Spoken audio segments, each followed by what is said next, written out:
OMR ছাড়া তালিকা বের করা বেআইনি, কিসের ভিত্তিতে লিস্ট প্রকাশ করা হচ্ছে, এই নিয়ে প্রশ্ন করছেন আইনজীবীরা।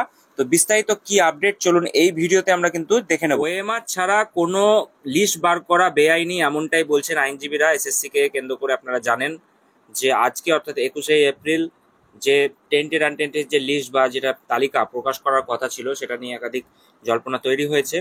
তো বিকেল গড়িয়ে সন্ধ্যার পর ওয়েবসাইটে তালিকা প্রকাশ করতে চলেছে এসএসসি, কিন্তু কোন ফরম্যাটে তালিকা প্রকাশ করা হবে সে বিষয়ে এখনো পর্যন্ত নিশ্চিত করে কিছুই জানাতে পারেনি এসএসসি।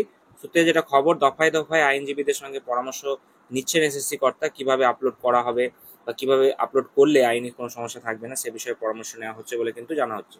তো আপাতত জানা যাচ্ছে 22 লক্ষ ওএমআর প্রকাশের সম্ভাবনা ক্ষীণ, কিন্তু এই তালিকা প্রকাশে কি আদৌ সমস্যা মিটবে, কি বলছে মামলাকারীদের আইনজীবী।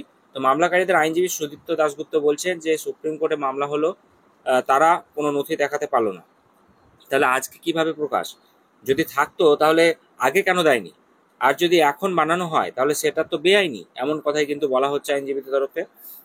ওএমআর শিট ছাড়া তালিকা প্রকাশ কিভাবে, সে প্রসঙ্গে আইনজীবী বলছেন যে ওএমআর শিট ছাড়া কোনো প্রমাণ ছাড়া কে যোগ্য কে অযোগ্য কিভাবে নির্ধারিত হবে?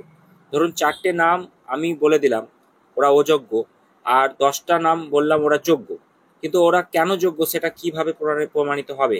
প্রমাণ ছাড়া কোনো তালিকা বের করাটা একদমই বেআইনি, এমনটাই কিন্তু এ সমস্ত যারা আইনজীবী আছে তারা বলছেন। কিন্তু এসএসসি তরফ থেকে যেটা বলা হয়েছিল যে তাদের কাছে মিরর ইমেজ নাকি আছে, তো সেই বিষয়টি নিয়ে এখনো পর্যন্ত ক্ল্যারিফিকেশন তারা দিতে পারেনি।